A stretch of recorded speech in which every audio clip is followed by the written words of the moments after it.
Peace, world. How you doing? How you doing? Peace to all on this beautiful Thursday. Tonight's gonna be a beautiful show.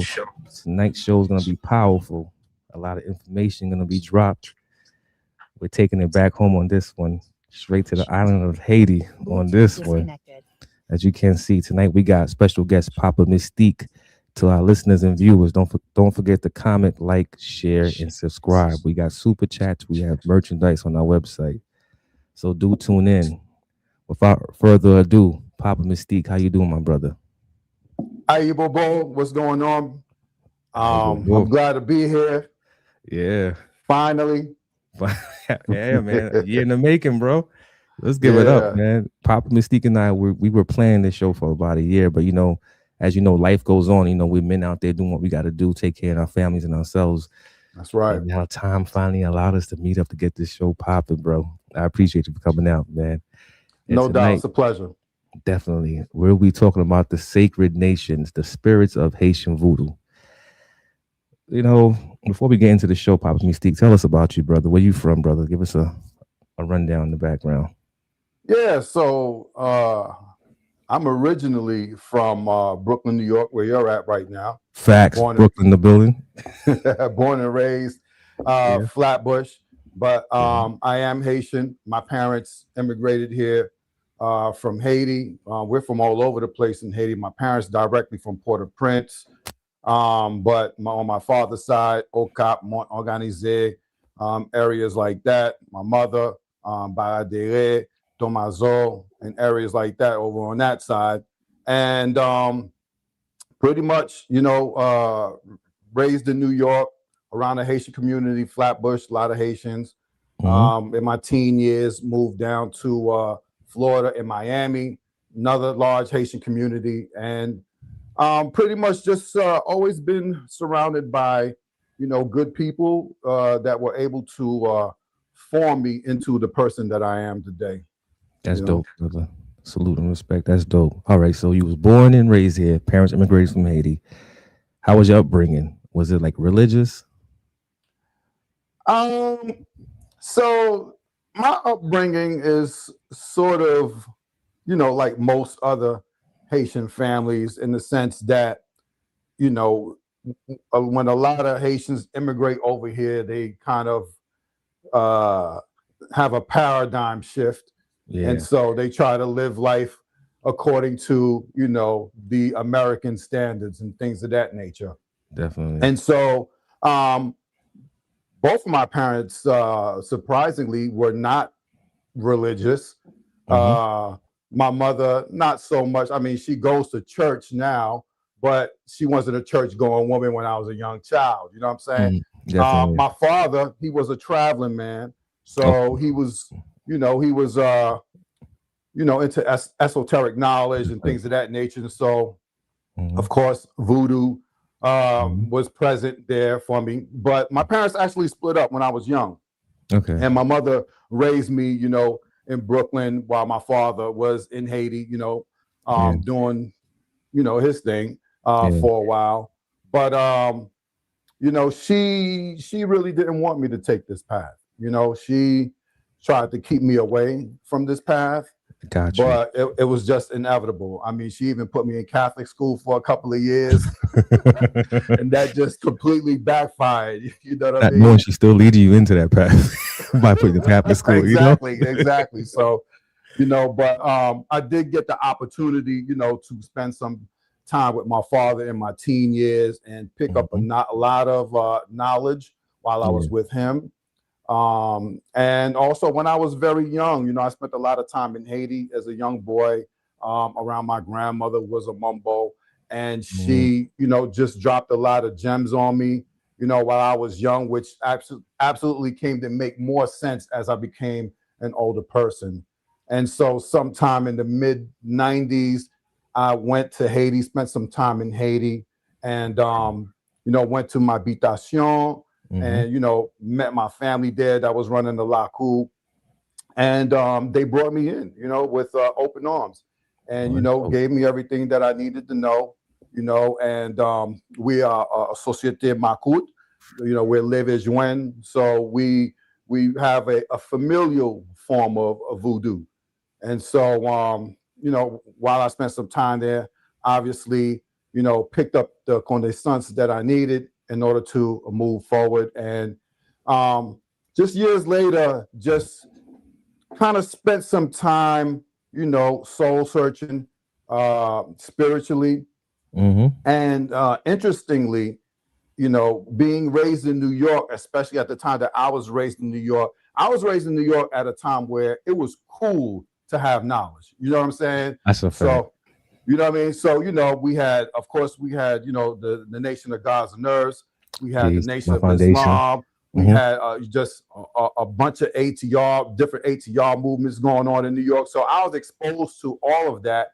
And having voodoo as my foundation just helped me to understand all of these different sciences, that are around me. I don't want to even call them religions, but I call them sciences. Because, they all apply to the universal knowledge. So I was just very happy that I was exposed to this type of environment, because it helped me to become the person that I am today. Beautiful, beautiful. And that's so peace to the gods on earth, peace to all the, the Rastafarians, Hebrew Israelites, NOI, and all other school of thoughts out there that teach us the science, because they were very pivotal, instrumental in the upbringing of many children in the urban city. That's right. And I want to ask, before we go any further, why do parents tend to steer their children away from this culture? Like, it's our culture. And I know part of it comes from colonialism, the brainwashing and making believe that your own culture is evil. Meanwhile, the Europeans are studying you, and that it comes from bad experiences. So they'll take like one bad experience and say, you know what, this whole culture is evil. Why is that? So, and that's a good question, right? But we're going to have to get to the truth of this, right? So, yeah, it is the colonialism, and there is a disease in a lot of our people that was, given to them, as the remnants of, the revolution, right? So after the revolution, there was a lot of, I guess, disagreement even amongst ourselves on how the country should continue. And for the most part, there was still a degree of slave mentality that was still around, even though we kicked the French out of our country, right? And so that slave mentality, it continued, and we haven't gotten rid of it till this day. So you have a lot of our people who they try to be like the French themselves. You know what I'm saying? If you look at them, so a lot of them, they don't want to speak Creole. They rather speak French. They they want to say voodoo is evil, but they want to be Christian, which is the religion that they basically killed us if we didn't accept. You know what I'm saying? With that. That's that's still lingering. It hasn't gone away. It's something psychological that's within our people. And it's just going to take a very long time for us to kind of, get rid of it. But that's what it is, brother. It is that colonial mindset, that slave mentality that is still lingering in people till this day. I can't even talk to people about, the history that we've went through and try to get them to understand, how the majority of us ended up being Catholic. You know what I'm saying? You can't talk to people about that. You know what I'm saying? So it's kind of like, you just kind of let people be where they're at and just grow into their own understanding. You can't force people to, understand history. You can't force people to understand, the ramifications of what happened to our people during slavery and even coming out of slavery. All right, all right. That right there is so beautiful, as you said in the comments. They are shouting out ditto. Harleen Pierce say ditto. Most of them idolize a Jesus that was used to colonize them, right? Right. And then she said something that is definitely to suppress. And Golden Goblin say ayi bobo to you. Piece of the comment section, Ayi bobo. definitely. So let's get into it. This is for the sake of our listeners and viewers. You later on catch on. The brother got a book also to present to you guys later. So there's gonna be a lot we can talk about tonight. So Right. how are the Rada, Petwo, Nago, Gede, and Congo nations distinguished spiritually and ritually? So that's another good question. So each of those rites are distinguished by the type of energy that they bring. Okay. Mm-hmm. These energies are on the secret, on a particular frequency, and you can tell the difference of the rites by the type of energy that they're bringing, right? So with the Rada, let's just talk about the tambour that is being played, which are the drums, right? When the Rada come, they play what you call unravel, and it's a different type of beat than from when they bring in Petwo, right? Petwo is going to be a bit more fiery, bit more rapid than Rada, right? Now, let's talk about Gede. For Gede, we have banda, right? So that too has a different type of rhythm. You know what I'm saying? It brings a different type of energy, different type of frequency. Nago, you can with Nago, that's like the old ghouls, right? So they bring like that militant. You know what I'm saying? You can kind of tell from the way that you know what I'm saying the beat is beaten. They bring that militancy with extra them. thumping, So, like a loud. Okay. right. So it's kind of like you can tell spiritually, you can tell rhythmically, the type of energy that is being brought, which will help you distinguish, which of those rites are being presented at that time. Oh, that's dope. That's dope. Okay. And see, because most people only so accustomed to seeing those from the outside. They just like, I just know about Petwo and Rada. But to go deep into more, that's pretty dope, man. Because it's very informative to know what we're stepping into. Be all over the place with this. How do Ezili Freda and Ezili Dantor represent contrast and feminine principles? And I don't want to hear the average. I know you're not gonna say this, not you per se, but there's some people out there who got it misconstrued. They be like, if you dark skin, you follow Ezili Dantor. If you light skin, it's Ezili Freda. And I'm like, here we go again with the colorism and the and the bigotry you bring into this voodoo thing. So don't do that. Right. But not to steer from the question, but let's go, bro. Yeah. First and foremost, the law don't have any color. Right. I know we have images that we say represent them, but that's all they are. They're just images, right? They don't really, those are not really the color of the spirits, because the spirits do not possess a color, right? They are a energy. They are a frequency, right? So when you think about that, that's how you can kind of determine whether you have a Freda or a Dantor. It's based off of the energy, based off of the frequency, right? So when you're talking about someone who is fiery, when you talk about someone who's there to bring justice, someone who's there to bring, protection, someone who doesn't take any, crap, right? You're talking about Ezili Dantor, right? But when you're talking about elegancy, when you're talking about luxury, when you're talking about the finer things in life, when you're talking about someone who is royalty, a princess, a queen, someone who just has all the finer things in life, you are talking about Ezili Freda, right? Different energy, right? So you wouldn't want to call on Freda for protection in a situation where you are experiencing trouble. You would want to call Dantor. Yeah. And if you want, to, live a lavish life, have money and a lot of good luck, you wouldn't want to call Dantor. You would rather call Freda. You know what I'm saying? So that's sort of how you look at those two law, look at those two spirits, look at those two energies.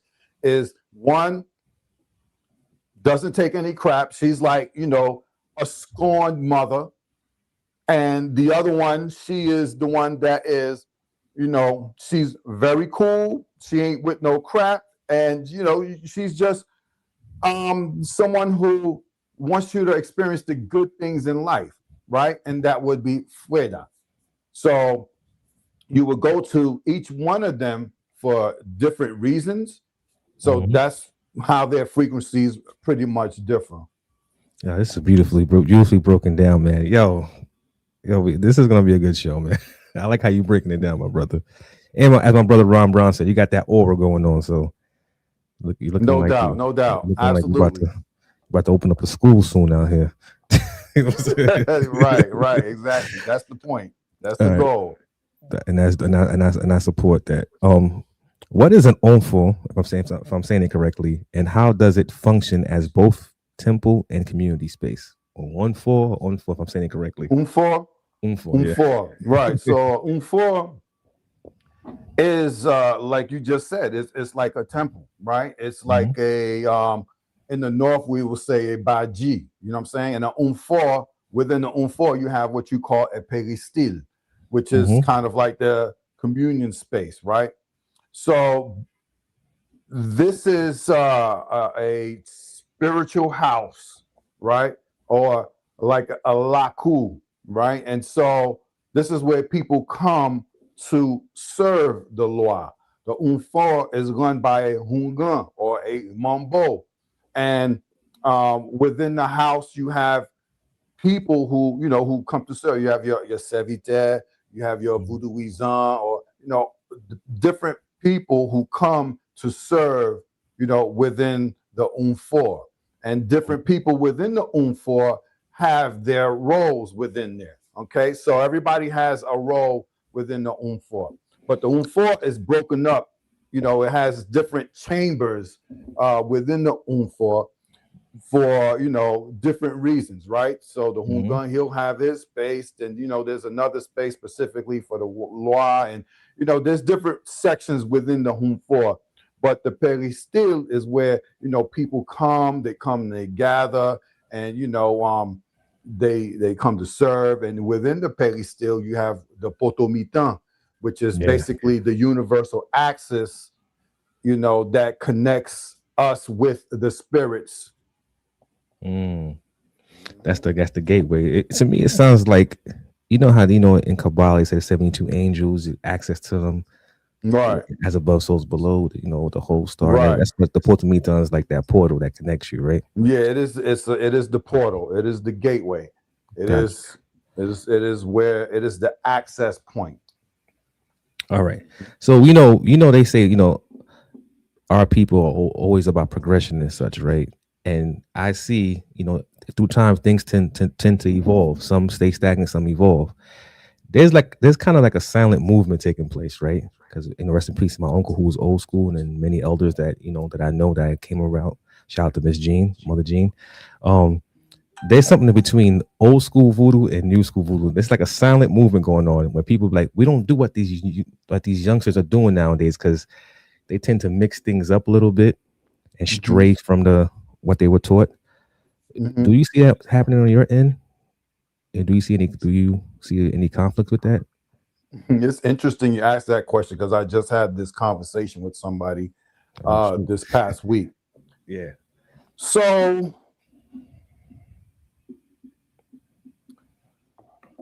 there is a change that is happening, and I want to say that in some instances, I believe it is a good change, right?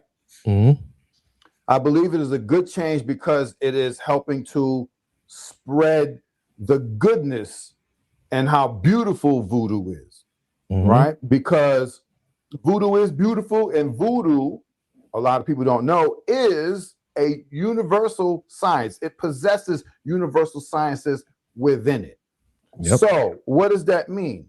That means that a lot of this stuff that you see, a lot of the new younger people doing, it falls under voodoo, right? Now, it does not,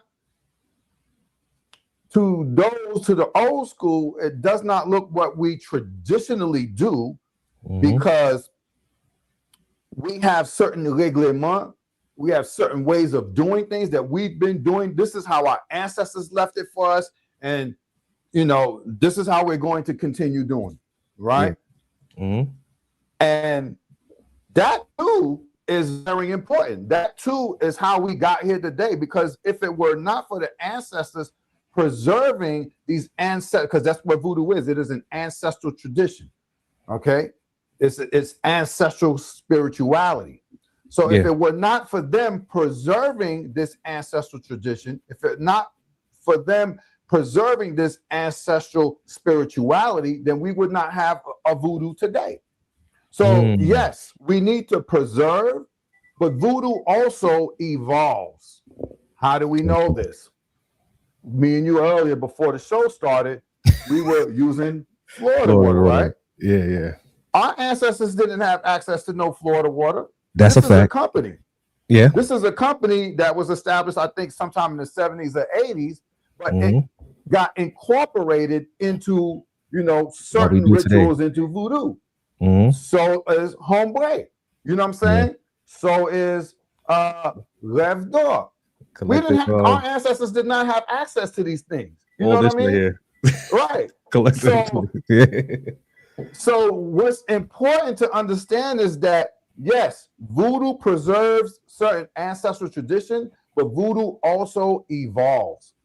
So over time, things are going to be incorporated in order to maintain the relevancy of voodoo. Do you understand what I'm saying? So it's kind of like, if we were doing things like our ancestors did in a lot of different ways, then it would be so difficult to maintain it today, because we don't have access to a lot of what they had access to back then. That's a fact. So we have to evolve, right? Now, am I with people just bringing anything into voodoo? No, absolutely not. But let's just say there's a sister I seen, she's doing Reiki, I believe, right? She's doing some form of Reiki, and she's incorporating it with Haitian Vodou. I believe that's a good thing, because Reiki is a form of healing. Yeah.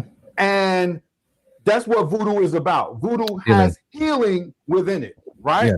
So if you're bringing healing, a different form of healing into voodoo, I think that's something that, we can see as being accepted more, as we transition into the future. I think we will see more of that Reiki. See, anything that's basically indigenous related, I can see us, taking a hold of that and incorporating it with voodoo. You know what I mean? Just because voodoo has all of these universal sciences within it. You know what I'm saying? So yes, that's something that can, they complement each other, and I don't see an issue with that. You know what I'm saying? I don't see an issue with that type of, evolving.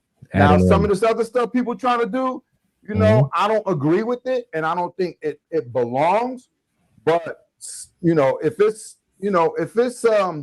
really indigenous, because again, voodoo has, it's a combination of, our African ancestors, our Taino ancestors, and though we don't like to talk about it, some Europeans, they brought their stuff into it, and you can find it in voodoo as well. So it's a combination of all these things. And so as the younger generation, starts to, learn about more indigenous practices, and they want to incorporate it with voodoo, I think if it complements each other, fine. But if it's some of this other stuff, then I don't agree with it. You're not for it, and I respect. Right. I'm glad you clarified that because that's something I've been watching lately. Because I see a lot of things taking place on Facebook. And don't get me wrong, I be listening to some people when they're talking. They like to give that thing they call reset and stuff like that. But Mm-hmm. majority of the things be incomplete. And I'm like, you about to send somebody over there to go jam themselves up. You know what I'm saying? You messing around. You got me here trying something. I'm gonna go mess myself up down the line. Then Right. I'm gonna be running to for help and stuff, man. And I'm glad that you mentioned that, the conglomeration of what Haitian voodoo consists of with Taino, African, and some European things. Because there are some people, I have mentioned to them in the past that, we have some Taino, a lot of Taino things are involved in Haitian voodoo. Because you got to go back to the pristine state of voodoo when they're doing Right. veggies. The Taino's done it as well. And we don't venerate the Taino aspect as much. I don't know why. You know what I'm saying? Somebody said, I disagree to the European influence. Now, the European influence is there, sister. It's there. Yeah, I mean, the European influence is there. We know that. I mean, if you just look at the images that people are using, those aren't African images. Those aren't Taino images.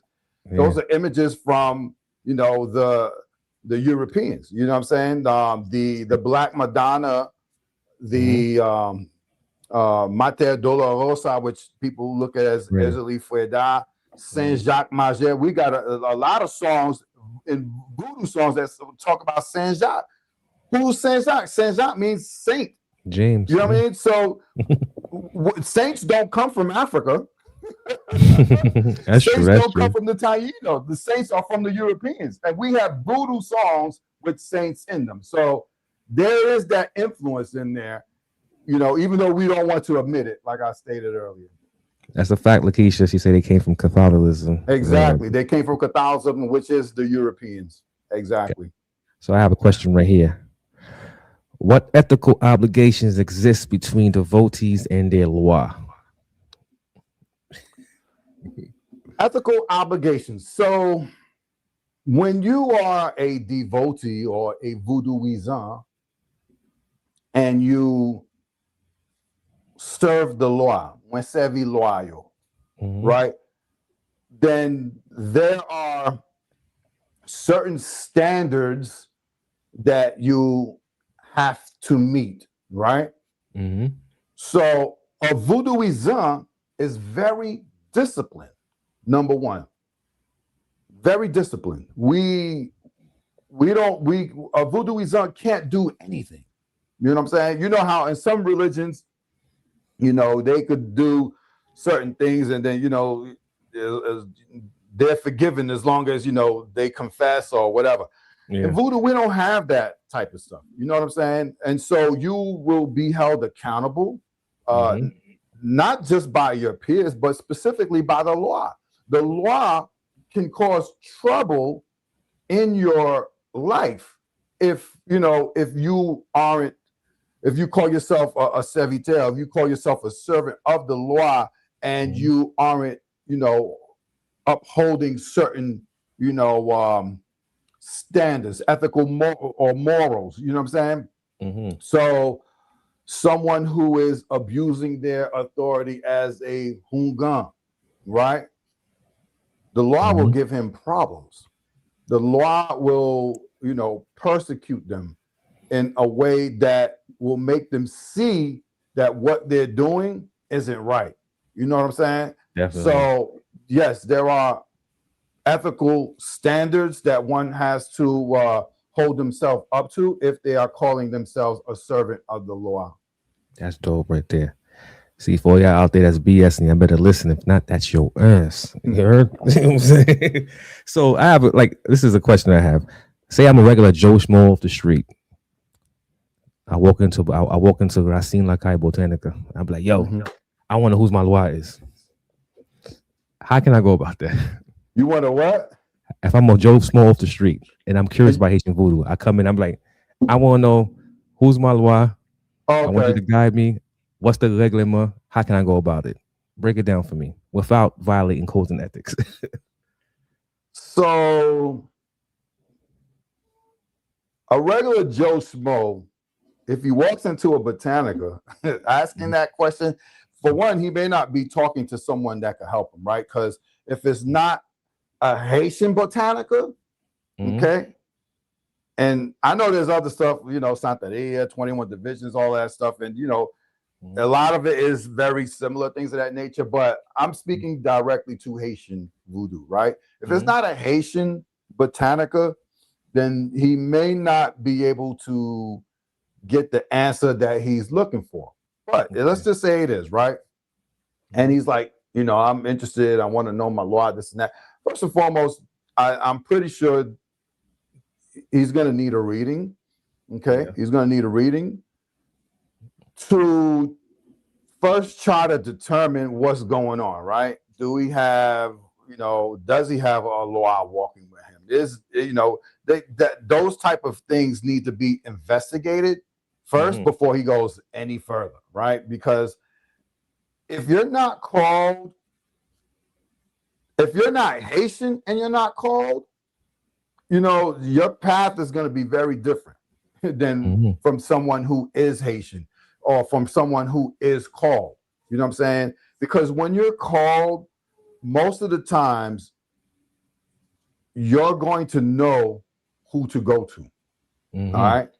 You're going to have an idea of, you know, who you need to go see and things of that nature. Because a lot of times those things are in your dreams or they're very explicit, right? Yeah. And you may see someplace that you may not recognize, but then you know, when you wake up out of the dream, you'll know that you have to go to a certain place. And when you go to that place, you know what I mean, and you explain what happened to you, the person there will know, whether it's a hounfò or a mambo, they'll know, okay, and they'll give you a list song or a reading.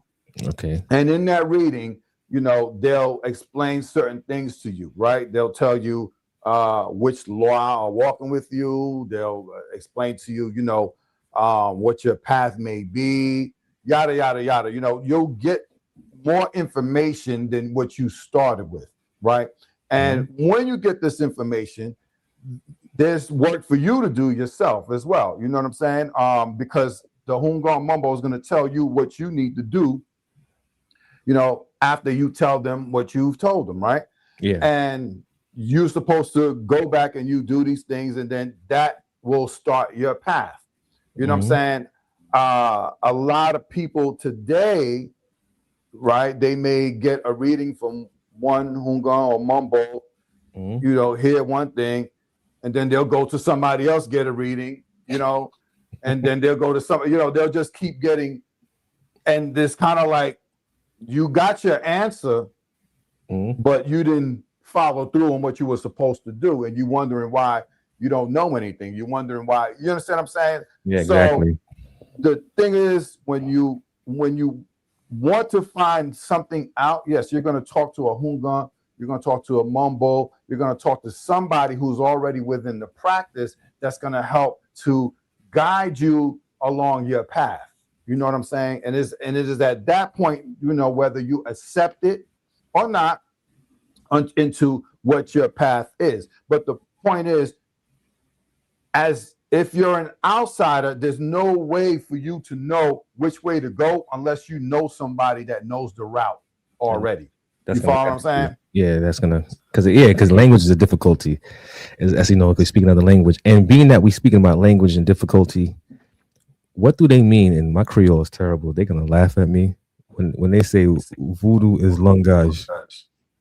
You see, I knew you were gonna ask that question. Yeah. It came to me. I want to say, I think it was yesterday, and langage came to me, and I said, he's gonna ask that question. You see, and mine as a God say. So, langage. What is langage, right? It's kind of like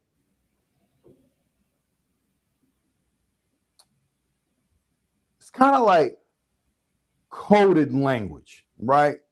So we have certain things that we talk about that isn't readily understandable to somebody who isn't within the community, right? So you're from Brooklyn. I'm from Brooklyn. I'm kind of older than you, but when I was growing up in Brooklyn, we had what we call pig Latin. I don't know if you ever heard of pig Latin. Ik spreek act, Daddy. What you often say act, Daddy? Okay. Old Brady. Come on, son. Come on, old Brady. Okay. So just think of it like that, right? So think of langage like pig Latin. There's certain things that me and another voodooism will talk about, and we automatically understand what is being spoken because we nous parle langage. You know what I'm saying? And we understand. You know what I mean? Because within voodoo, we have certain words that isn't Creole or, you know, a Creole Haitian. There's words that we speak in voodoo that are not originated from Creole Haitian. You know what I'm saying? Exactly. Like, if I say ayi bobo to a Christian, he ain't gonna know what the hell I'm talking about. But if I say that to a voodooism, he knows exactly what I'm talking about. Kwasimbo, he knows exactly what I'm talking about. Awoshenago, he knows exactly what I'm talking about.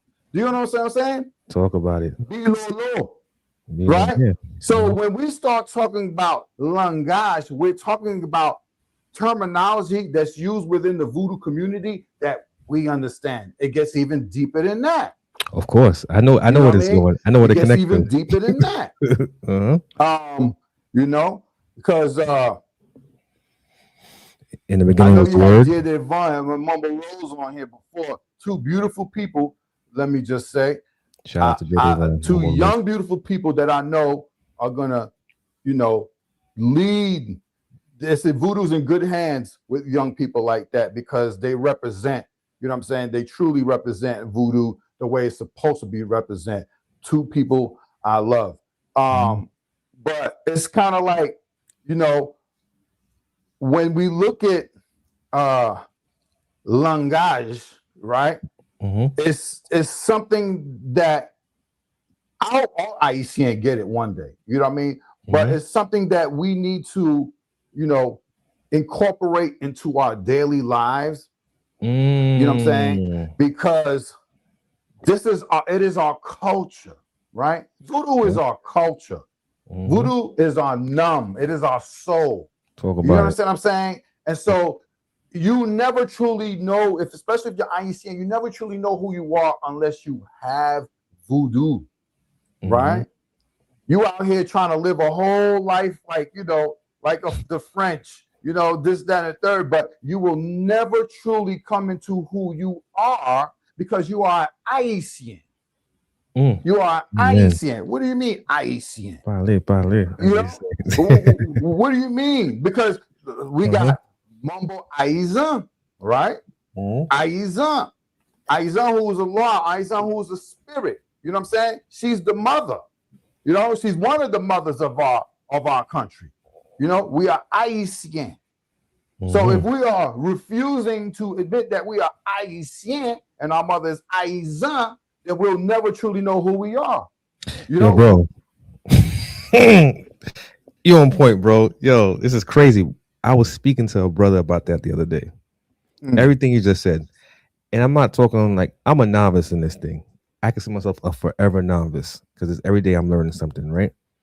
Right. And it's funny how we say langage, and I'm glad that you said that you felt that vibe because, as we said earlier, I'm not gonna go into it. Voodoo is langage, and we know certain people like to use this particular thing. The Book of John, in the beginning was the Word, and the Word was with God, and the Word, you know what I'm talking about, right? That's all language, right? Words of power, words. That's why they say, hence spelling, words of power. So in voodoo, like I've seen things where people move people with words, just singing. When they have the you know what I'm talking about, the aso in the hand, I think. Yeah, and they moving people and they saying things. You know, they going fast. You know, don't ask me how to say it, but I remember my uncle used to say certain things. I was like, damn, I felt that.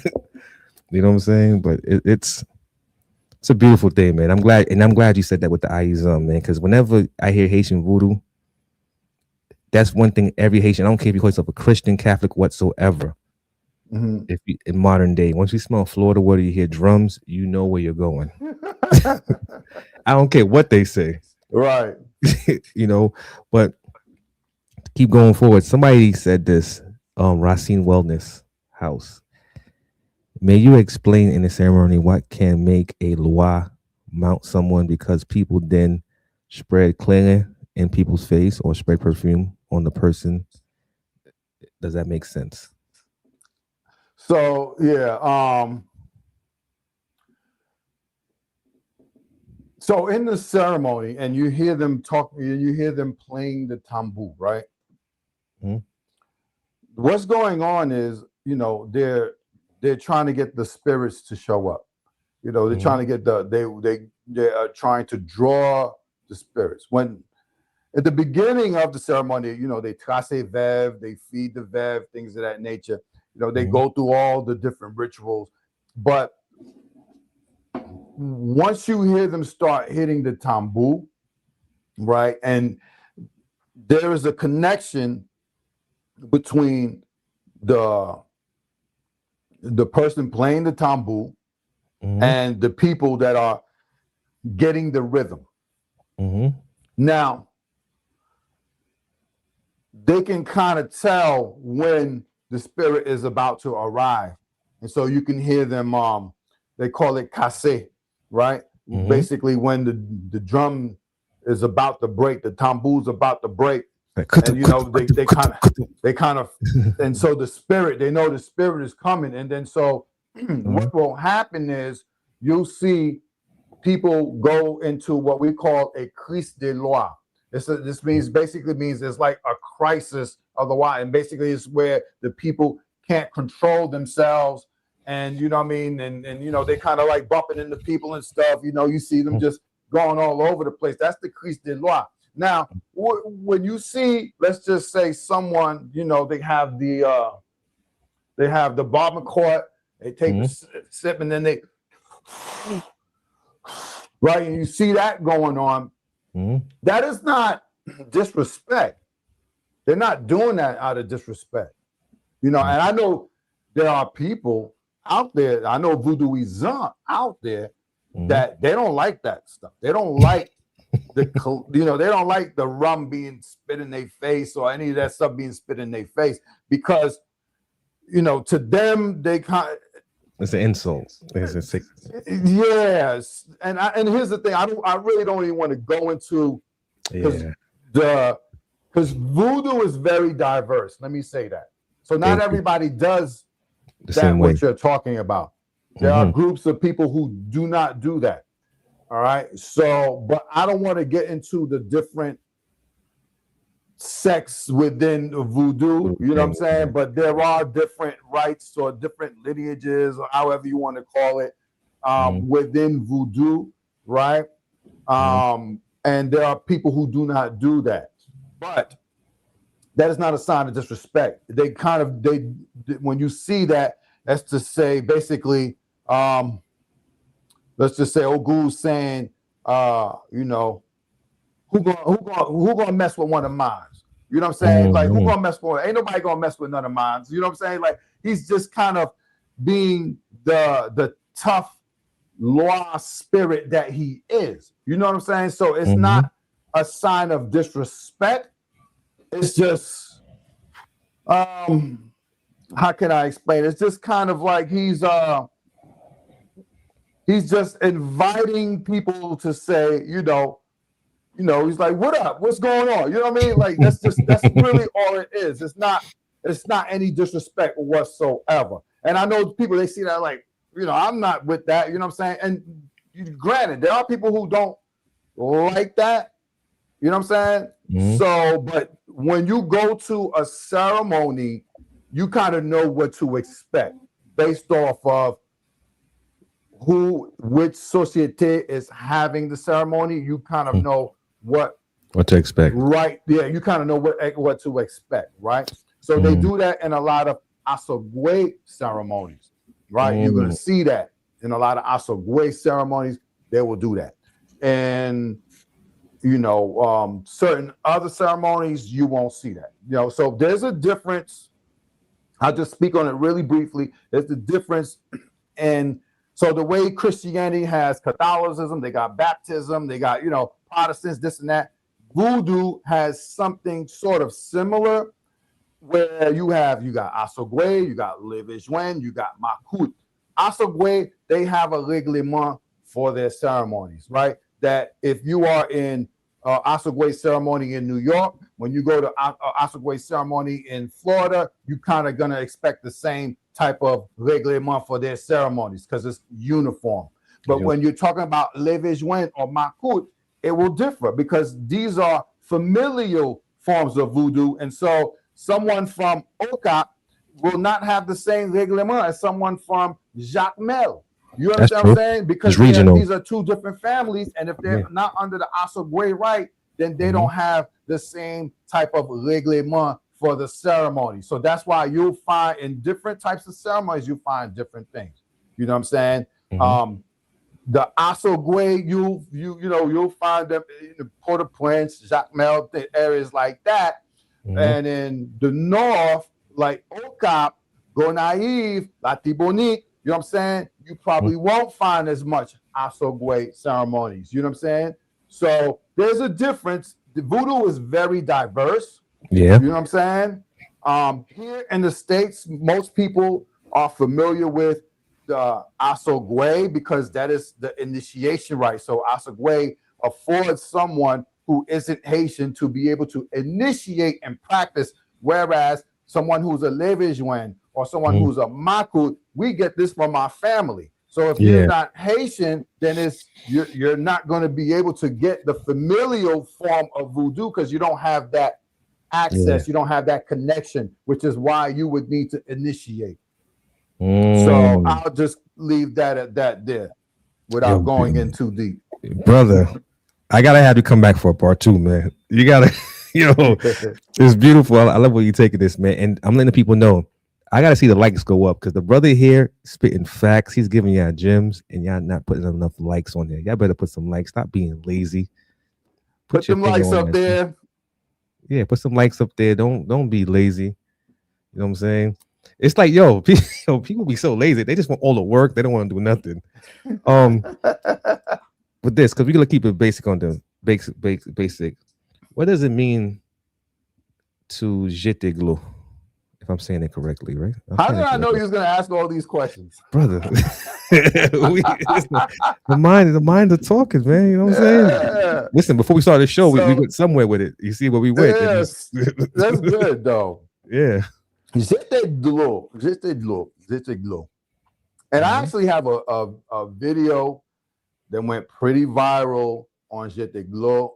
It went pretty viral on my TikTok.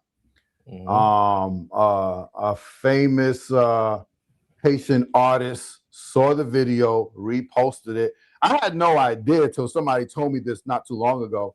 And I was like, really? And that's like, yeah. And I was trying to figure out why that particular video went viral, but now I know why. She reposted it because of how I broke it down.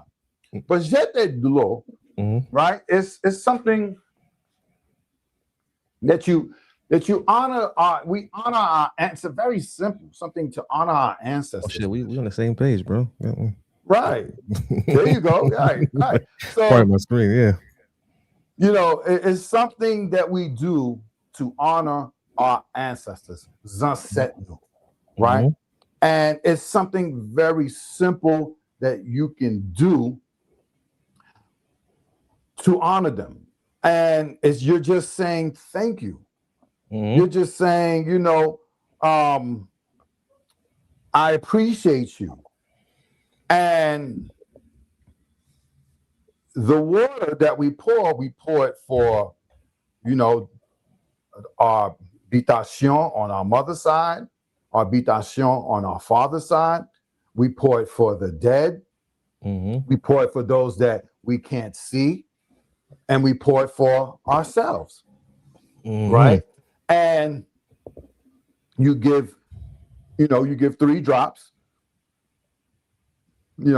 Some go to the left, to the right, then to the center. Some go right to left and to the center, depending on where you're from. You may do it a different way.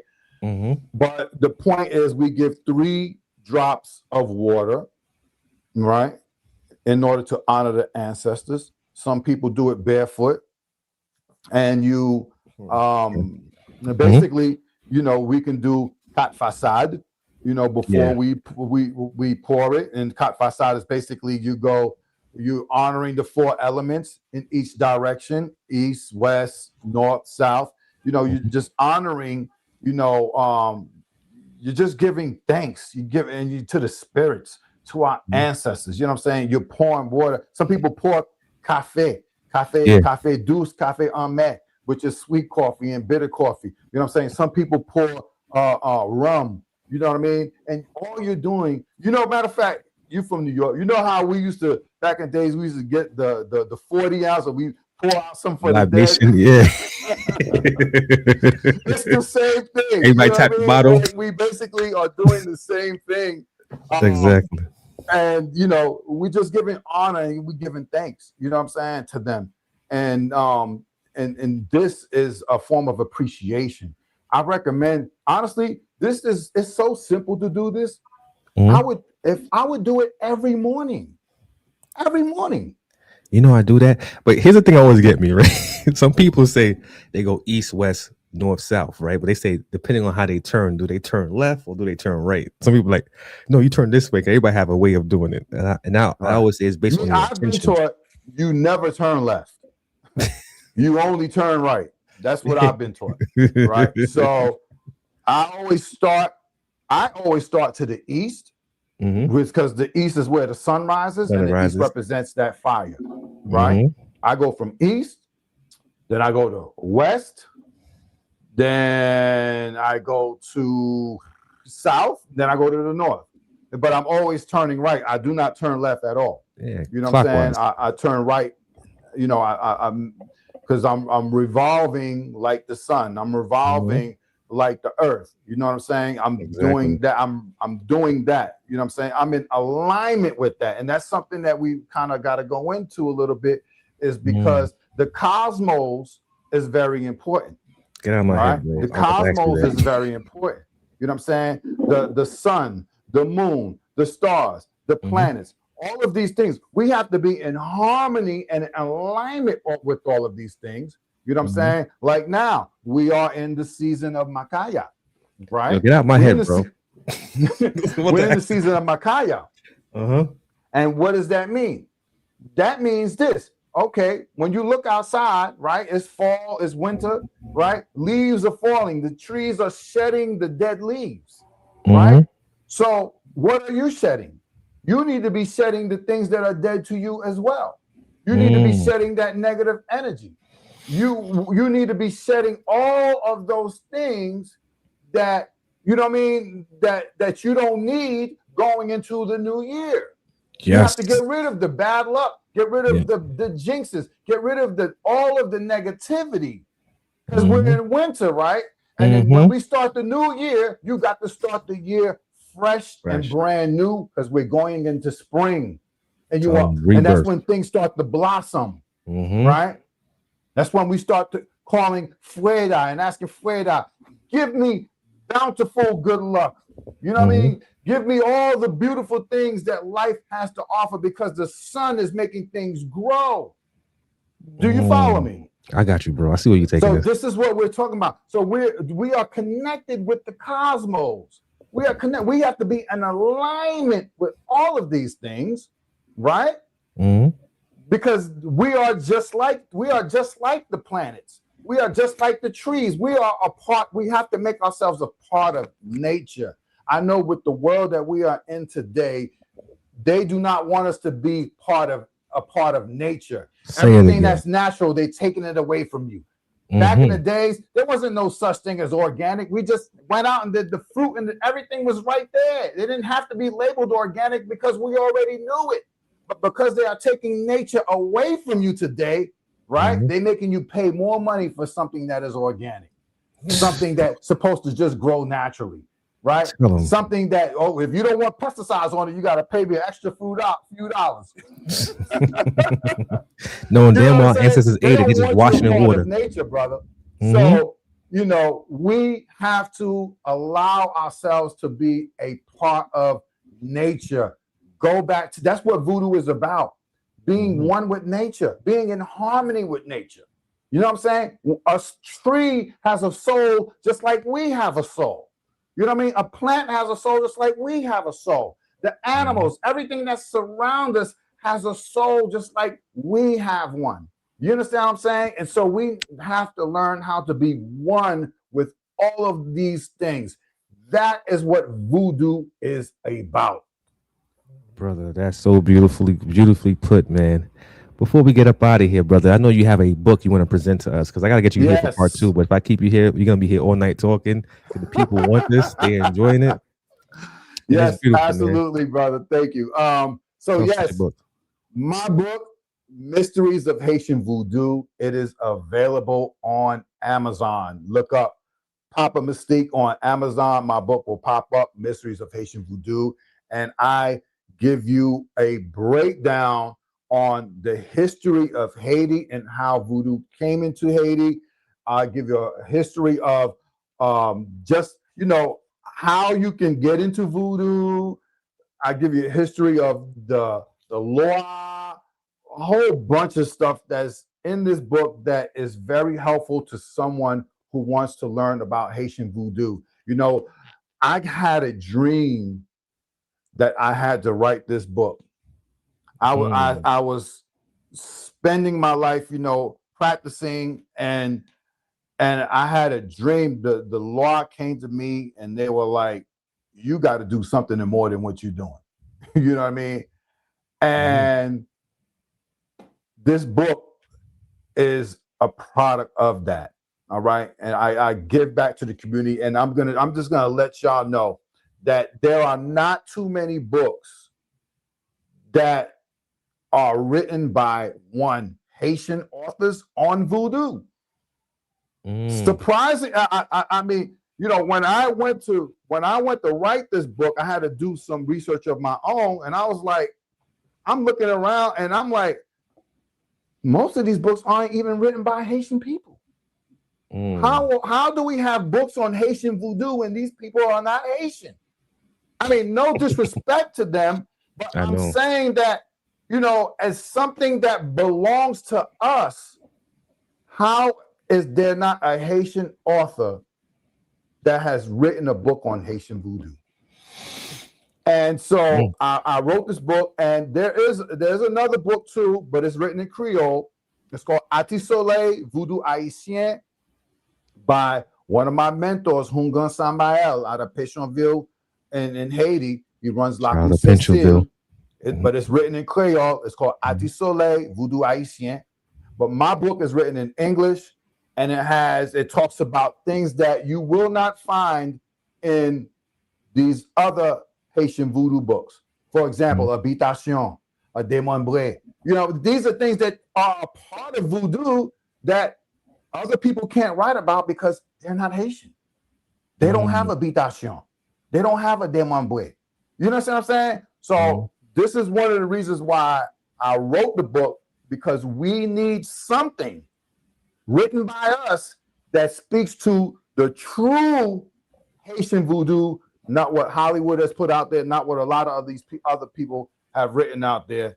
And so the book is Mysteries of Haitian Voodoo, Unveiling the Spiritual Traditions and History of Haiti. So you'll get a history of Haiti, and you get a good explanation on our Haitian voodoo. All right. Make sure y'all go check that out. It's on Amazon. It's on Barnes and Noble. It's on Apple Books. I'm working on making it a audio book, one of them Audible books. I'm working on that. It'll be like that soon. But for right now, you get it in print or ebook, and you know, go out and support a Haitian author, Haitian Voodooism, who's written a book on Haitian voodoo. Yeah, when you do that audio book, you got to put the Haitian accent to it. Page 1, Lieutenant Page. Listen to absolutely, brother. Absolutely. Let me stop playing. But brother, man, it was beautiful to have you on here, and I'm glad that you did put out the book. I'm gonna get me a copy of that. I'm gonna say 2 things. I know you say you came up on the Flatbush. I'm from Newkirk Avenue originally. I'm from East 18th between Albemarle and Beverly Road, brother. Oh man, so you probably knew Viper, Mice, all of them guys back. I used to live on Ocean and Newkirk, Ocean between Newkirk and Foster too, though. Oh, see, so yo, you're 1050 Ocean Avenue, brother. Oh man, East 22nd. I was right. You know what I'm saying? Okay. So being that you say you got lessons from the gods growing the 5%, don't you see a little bit of that in Haitian voodoo? Like you could make a connection. Like hold up, it all ties back because we do become the higher power within the voodoo sacred temple. Like people say they go to God, you become a god.